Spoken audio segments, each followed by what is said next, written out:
Ang video naman natin ngayon ang Christine Joyce Transport. Ating bigyang suporta at pagkilala ang bus company sa video natin ngayon sa larangan ng bus transportation. Dahil sa kanila naranasan nating sumakay ng mga bus na pang world class.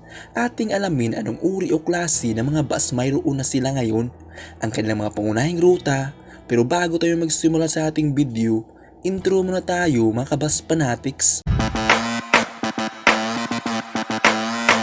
Kung bago ka pa sa aking channel, please subscribe, hit the notification bell for more video.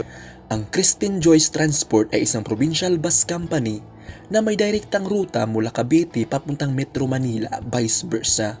Simula noon hanggang ngayon, ang kumpanya ay nagpapatakbo ng mga bago at mga brand nyong bus units na air-conditioned bus.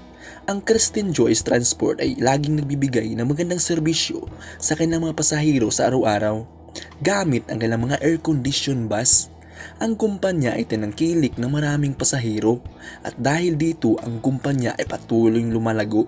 Ang mga bus units na maaari nating masakyan sa ating pagbiyahe sa Christine Joyce Transport ang sumusunod: Hyundai Universe Space Comfort na isang air-conditioned bus, Hyundai Universe Space Elegance na isang air-conditioned bus, Hyundai Universe Express Noble na isang air-conditioned bus, Hyundai Universe Space Luxury na isang air-conditioned bus, Hager KLQ 6118H na isang air-conditioned bus, Hager KLQ 6109 na isang air-conditioned bus, Kia Grand Parkway na isang air-conditioned bus, Del Monte Motorworks DM10 S1 na isang air-conditioned bus, Santa Rosa Daewoo BS106 Cityliner na isang air-conditioned bus, Daewoo Crossing Star na isang air-conditioned bus, Hino Arki na isang air-conditioned bus, Yutong Siki 6105H na isang air-conditioned bus.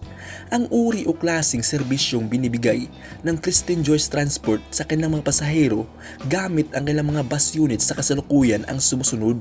Una, air-conditioned bus, isang uri ng bus na mayroong aircon.